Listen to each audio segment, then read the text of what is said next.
ನಮಸ್ಕಾರಗಳು. ನಾನೀಗ ಒಂದು ಸತ್ಯ ಘಟನೆಯನ್ನ ತಮ್ಮ ಮುಂದೆ ಸಾದರಪಡಿಸ್ತಾ ಇದ್ದೇನೆ. ಒಂದು ಸಣ್ಣ ಕುಟುಂಬದಲ್ಲಿ ತಂದೆ, ತಾಯಿ, ಮಗು ವಾಸ ಮಾಡ್ತಾ ಇದ್ದಾರೆ.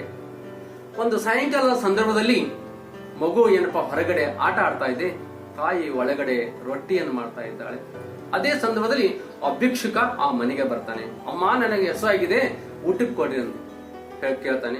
ಮಗು ಹೋಗಿ ಅವ್ರ ಹೋಗಿ ಹೇಳ್ತೈತೆ, ಭಿಕ್ಷುಕ್ ಬಂದಾನೆ, ಒಂದ್ ರೊಟ್ಟಿ ಕೊಡ ಅಂತ ಹೇಳಿ. ತಾಯಿ ಅವಾಗ ಮಗುಗೆ ಹೇಳ್ತಾಳ, ಇಲ್ಲಪ್ಪ, ನಾನು 2 ರೊಟ್ಟಿಯನ್ನು ಮಾಡ್ಕೊಂಡು ಬರ್ತೇನೆ, ಅವ್ನು ನಿಂದ್ರತ್ತೇಳು 5 ನಿಮಿಷ ಅಂತ ಹೇಳಿ ಹೊರಗೆ ಹೋಗ್ತೈತಿ ಹುಡುಗ.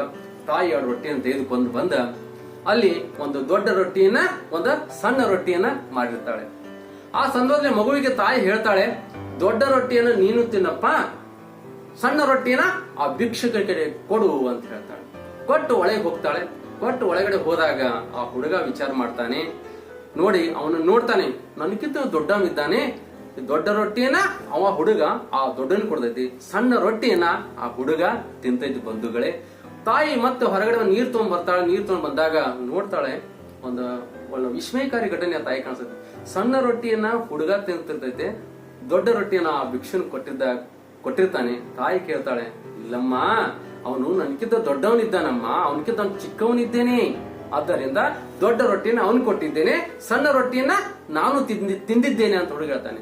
ತಾಯಿ ಕಣ್ಣಲ್ಲಿ, ಅಯ್ಯೋ, ನಾನು ಎಂತ ತಪ್ಪು ಮಾಡಿದೆ, ಆ ಮಗುವಿನಕ್ಕಿಂತಲೂ ನನಗೆ ಏನಪ್ಪಾ ಅಂದ್ರೆ ಗುಣಗಳು, ಕಡಿಮೆ ಗುಣಗಳಿವೆ, ನಾನು ಆ ಮಗುವಿನಕ್ಕಿಂತ ಚಿಕ್ಕವನ ಆದ್ನಲ್ಲ ಅಂತ ಹೇಳಿ ತಾಯಿ ಕಣ್ಣಲ್ಲಿ ನೀರ್ ಹೋಗ್ತಾಳೆ. ನನ್ನ ಕಡೆಯಿಂದ ತಪ್ಪಾಯ್ತಪ್ಪ ಅಂತ ಆ ಮಗುವಿಗೆ ಒಳ್ಳೆಯ ಗುಣಪ್ಪ ಅಂತಾನೇದು ಗುಣ ಅಂತೇಳಿ ಆ ಮಗುವಿನ ಪ್ರೀತಿ ಮುದ್ದಾಡ್ತಾಳೆ. ಆದ್ದರಿಂದ ಮುಂದಿನ ದಿನಮಾನದಲ್ಲಿ ಅವನು ಅಂದ್ರೆ ಮುಂಬೈಯಲ್ಲಿ ಇವನೇ ವಿದ್ಯಾರ್ಥಿ ಮಹಾದೇವ್ ಗೋವಿಂದ ರಾಂಡೆ ಅಂತೇಳಿ ಮುಂಬೈಯಲ್ಲಿ ಒಬ್ಬ ಪ್ರಖ್ಯಾತ ಜಡ್ಜ್ ಆಗಿ, ನ್ಯಾಯಾಧೀಶನಾಗಿ ಭಾರತ ದೇಶಕ್ಕೆ ಸಿಗ್ತಾರೆ ಅಂತ ಹೇಳಿದ ನಾವು ಇಲ್ಲಿ ತಿಳ್ಕೋಬಹುದು ಈ ಘಟನೆಯಿಂದ.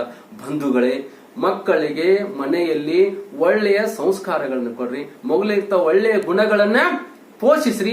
ಆ ಮಗು ಮನೆಗೆ ಮತ್ತು ಸಮಾಜಕ್ಕೆ ಕೊಡುಗೆಯಾಗಿ ಬರ್ತಾ ಇದೆ ಅಂತ ಹೇಳ್ತಾ, ಈ ಘಟನೆಯಿಂದ ನಾವೆಲ್ಲರೂ ನಮ್ಮ ಮಕ್ಕಳನ್ನ ಮನೆಯಲ್ಲಿ ಪ್ರೀತಿಯಿಂದ ಕಾಣೋಣ, ತಪ್ಪು ಮಾಡಿದಾಗ ತಿದ್ದಿ ಹೇಳೋಣ ಅಂತ ಹೇಳ್ತಾ ಈ ಒಂದು ಘಟನೆಯನ್ನ ತಮ್ಮ ಮುಂದೆ ಹಂಚಿಕೊಳ್ಳ ಬಯಸಿದ್ದೇನೆ.